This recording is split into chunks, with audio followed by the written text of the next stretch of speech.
My heart beats in Iloilo. Inuulan na tayo, mamen. Inuulan tayo mga lods. Gabi na tayo pumunta dito eh. Malakas na yung hangin mga lods. Nako. Pauwi na tayo kasi umulan ng mga lods.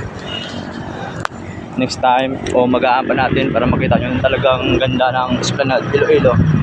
Dito ang statue ni Dato Iborong mga lods. Dato Iborong. Nakita nyo mga lods.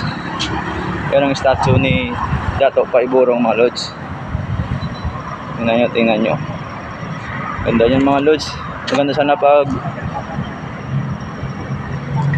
umaga mga lods. Kasi matitita nyo talaga yung tunay ng ganda nito.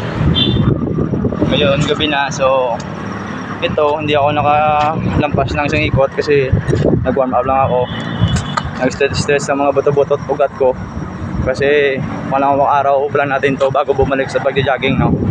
So wag natin biglain yung sarili natin mga lods. Dahan-dahan lang ba?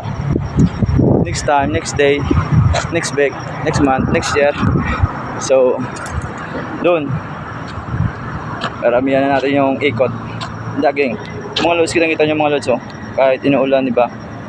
Ganda pa rin yung ganda pa rin mga lods, eh.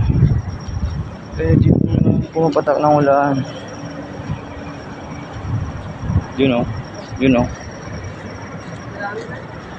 Yun kaya hanggang ngayon kahit umuulan,